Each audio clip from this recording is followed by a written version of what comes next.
The glass slipped from my hand and shattered on the hardwood floor, but I barely heard it over the rush of blood in my ears. My knees buckled as the room tilted, faces spinning in a kaleidoscope of confusion and color. I heard someone scream. My name, Jake maybe, but even his voice felt muffled like I was underwater. My hand instinctively flew to my belly, the barely there curve beneath my dress that held everything I loved most in the world. My breath came in short, panicked bursts. The laughter and clinking glasses blurred into a single rising hum. Almost unbearable, and then darkness. It wasn't supposed to be like this. 3 hours earlier I had been glowing, literally and figuratively. The sun had just begun to dip behind the trees, casting golden light over the manicured garden of Jake's family estate. Everything looked like something out of a magazine. Twinkling string lights overhead, champagne towers, floral arrangements that cost more than our last vacation. It was perfect. And it was ours. Jake held my hand as we moved through clusters of friends and family, offering tight hugs and careful smiles. He couldn't stop beaming, and neither could I. This was our moment, the announcement we'd been planning for weeks. After 2 years of marriage, we were finally going to be parents. We had waited to tell anyone, wanting to savor the secret for a while. But today, in front of everyone we loved, we'd decided to share the news. Everyone except her Karen, his sister, the only person who could turn sunshine into shadow. She stood across the lawn near the bar, her tall figure wrapped in a blood-red dress that screamed attention. She didn't bother hiding her disdain when our eyes met. Her smile didn't reach her eyes, and it hadn't in the 2 years I'd known her. When Jake introduced me to his family, I thought Karen was just guarded. She had a way of speaking that felt like a compliment until you realized it was a knife. "You're so brave. To wear that color," she once told me. "Not everyone can pull it off with your figure." I'd smiled politely, the way women are taught to do when being insulted by family. Jake had waved it off.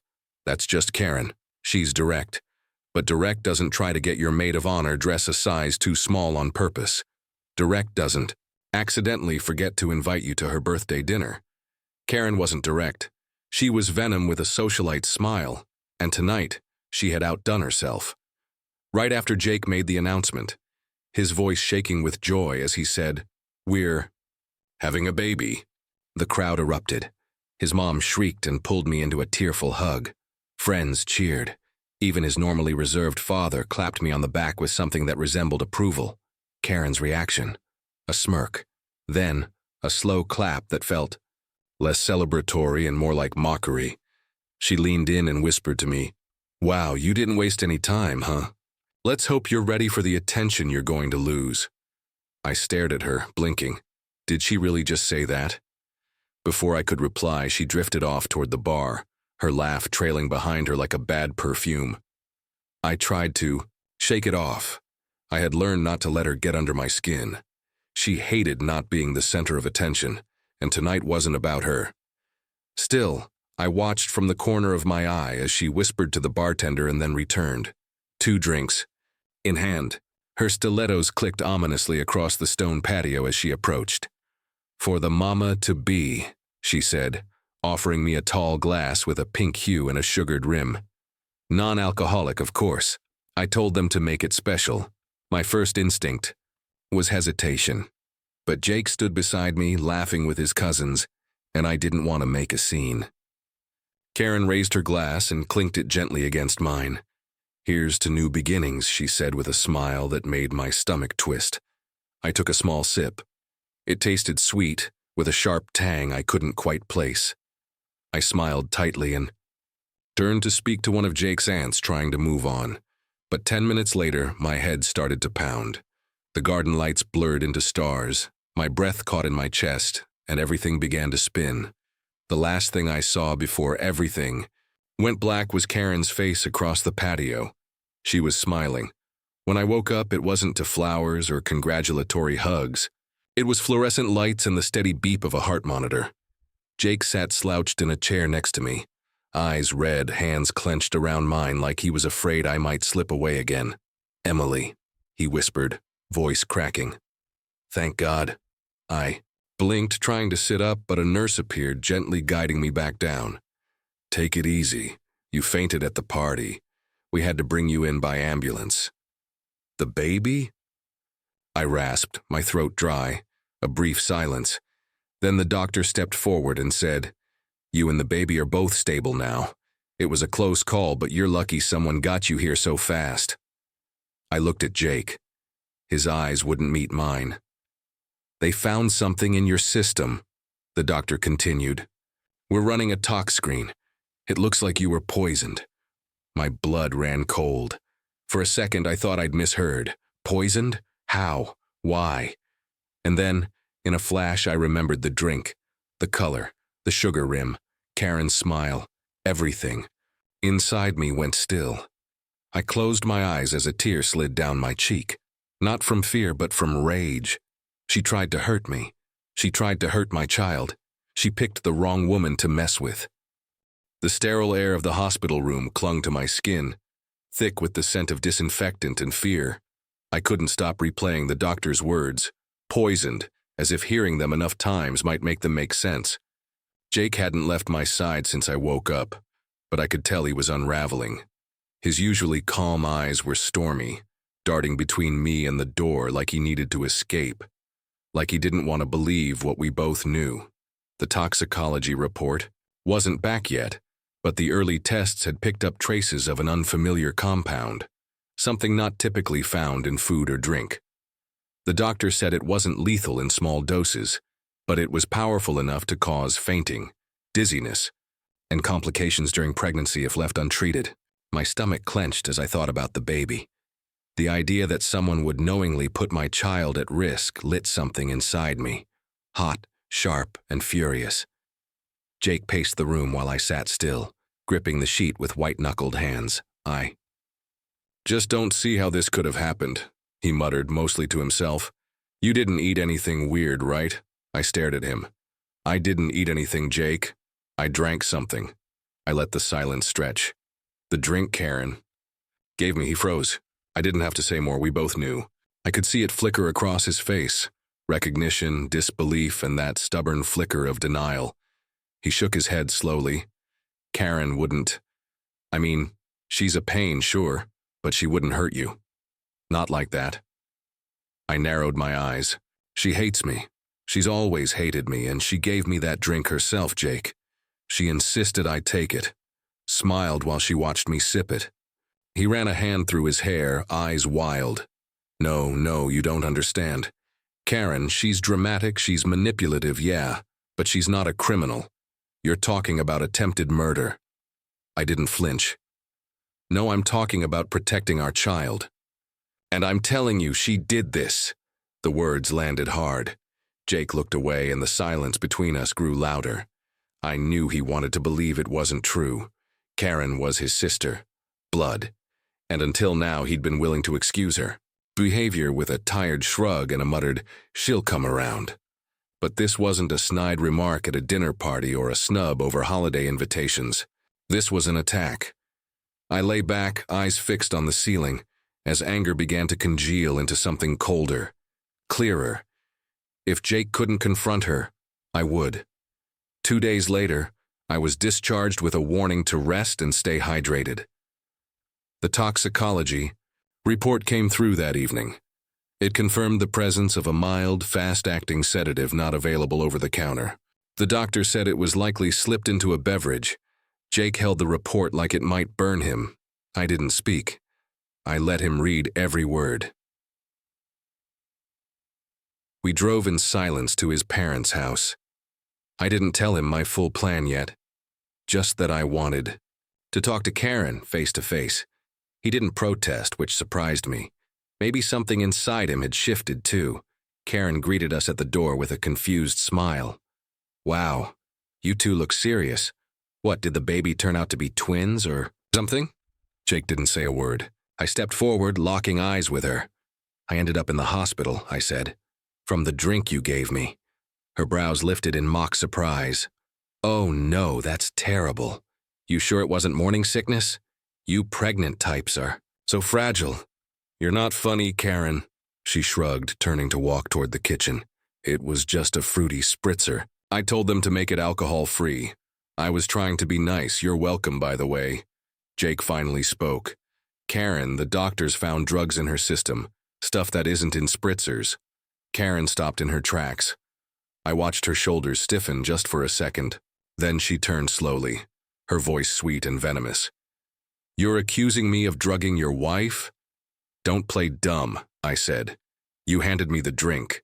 You watched me take it. You smiled. What did you think would happen? Her lips curled upward, but her eyes were cold.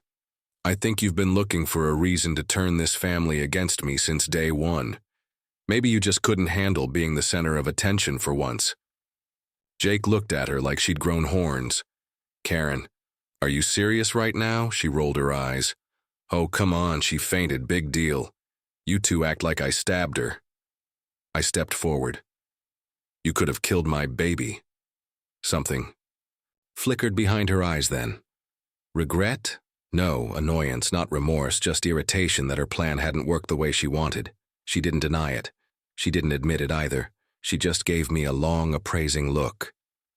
Maybe you should be more careful about what you put in your mouth, she said softly. Wouldn't want any accidents, Jake exploded. What the hell is wrong with you?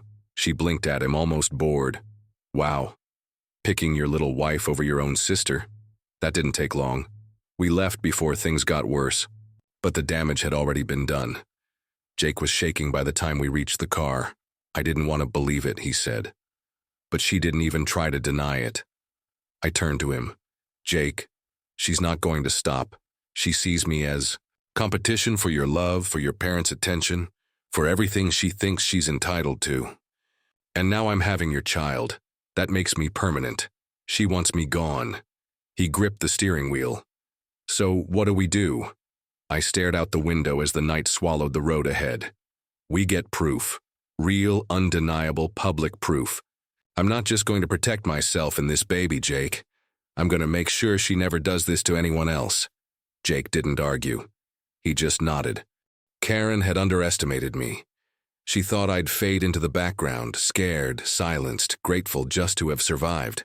But the moment I saw the indifference in her eyes, the way she dismissed my fear as inconvenience, something inside me shifted. I wasn't going to let her walk away. I was going to make sure she paid publicly, undeniably, and with no escape.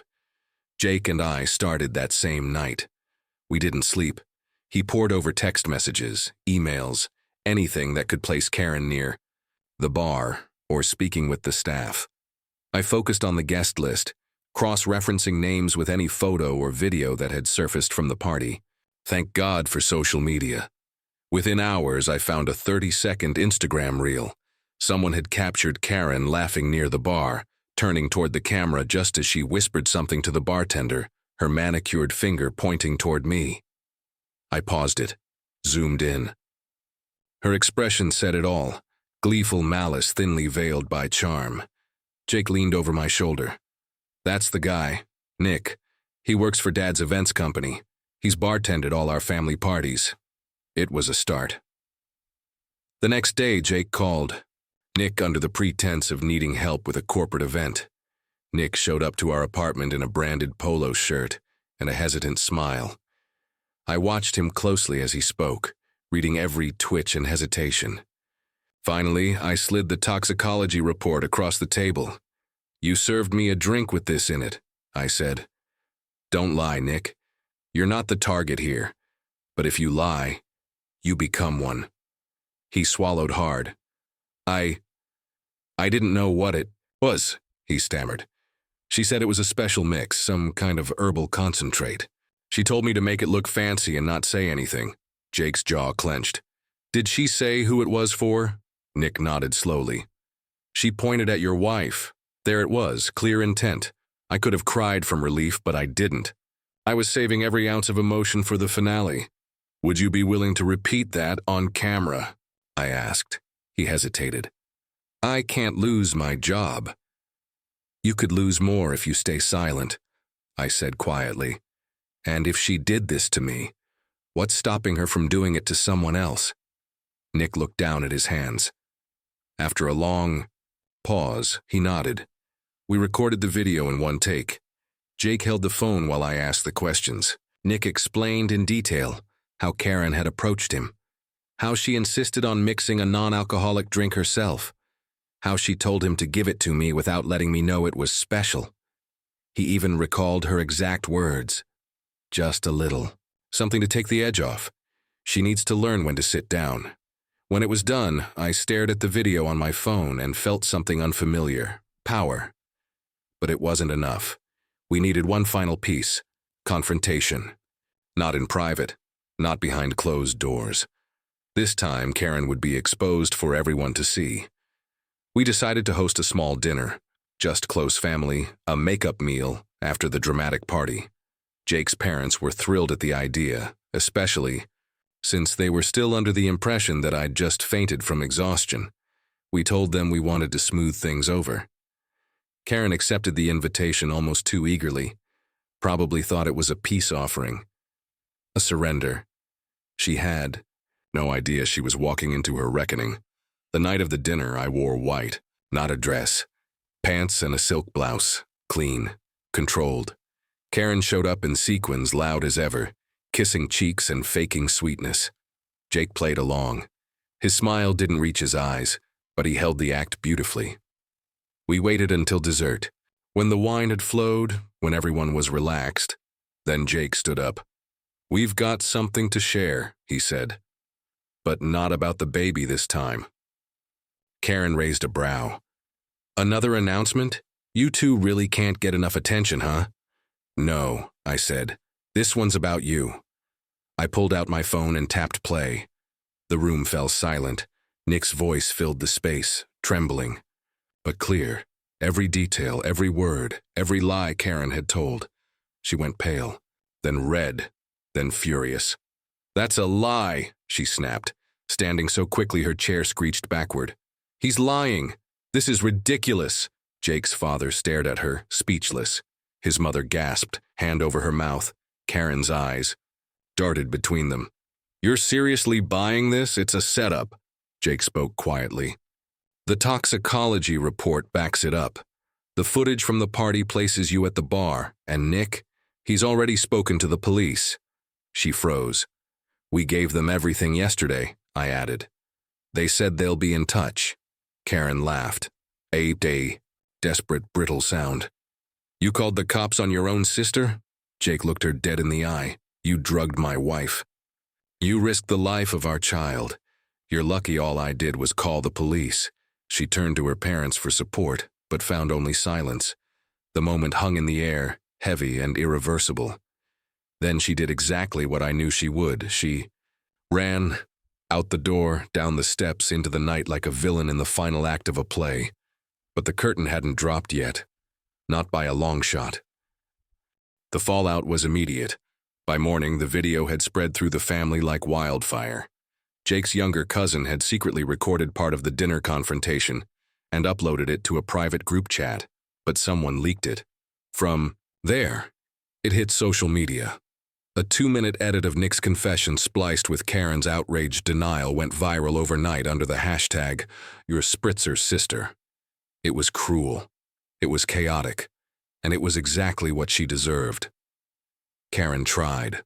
Damage control, frantic Instagram stories, teary-eyed explanations about misunderstood intentions and fabricated revenge plots. But the internet doesn't forgive easily, especially not when there's a pregnant woman and a baby at the center of the story. Her fake apologies only added fuel to the fire. Every comment under her posts was a digital slap. "You tried to poison a baby, girl, not burn a casserole," one read. Another simply said, "Jail. Now." Within days, her carefully curated influencer lifestyle collapsed. Sponsorships pulled out. Her fitness brand dropped her. Her YouTube channel, once full of smug vlogs about family life, skincare routines, and passive-aggressive jabs at me, went radio silent. People dug up everything: old tweets, shady giveaways, fake product reviews. The world turned on her, and she didn't have a single friend left willing to defend her. But it didn't stop there. The police followed through. Nick's recorded statement, coupled with the toxicology report and the party footage, was enough. To open an investigation, Karen was brought in for questioning, and while she didn't confess, her phone records betrayed her. One text, just one, was all it took. How long does it take for Valerian to knock someone out? Asking for a friend. It was dated the morning of the party. They charged her with reckless endangerment and attempted poisoning. The press got wind, and now Karen wasn't just internet infamous, she was a headline. Her mugshot hit the news, hair disheveled, eyeliner smudged, lips twisted in disbelief. The image burned itself into my memory like a trophy. Jake didn't say much that week. He moved with quiet devastation, the grief of losing a sibling colliding with the relief of finally seeing her for who she really was. His parents were crushed. They apologized to me privately, each in their own way, but the damage to the family was permanent. The fracture had gone too deep. Karen's husband filed for divorce within a month. He cited irreconcilable betrayal in the petition and was awarded temporary custody of their daughter. I'd be lying if I said I didn't feel a sharp twist of guilt at the thought of her child, caught in the wake of her mother's selfishness. But it was fleeting. That child would grow up safe, far from the influence of a woman who saw people as pawns in her private game of control. And as for me, I began to heal. The fear that had lived in my chest since the night of the party started to fade, slowly but surely. I slept better. I laughed more. The baby grew strong, kicking with little jolts of reassurance that things were going to be okay. I found comfort in knowing I hadn't just survived. I had won. Jake and I grew closer. In ways I didn't expect. I thought this might break us, but instead it refined us. He started therapy, trying to understand how he'd been blind to Karen's toxicity for so long. He listened more, loved harder, stopped making excuses for people who didn't deserve. One quiet evening, about 2 months after the dinner, we were curled up on the couch, the room lit only by the flicker of the TV. I felt the baby move and placed Jake's hand on my belly. Remember when she said I couldn't handle attention? I whispered. He laughed softly. She said a lot of things. I think she underestimated how dangerous I can be when someone threatens my family. He smiled, eyes soft but proud. She's going to learn that lesson every single day in court. There was a knock on the door. We exchanged glances. Late-night knocks weren't common. Jake stood and opened it cautiously. It was the mail carrier. Special delivery. Jake brought the envelope inside and handed it to me. I opened it slowly, fingers trembling, not with fear, but anticipation. Inside was a letter from Karen's attorney.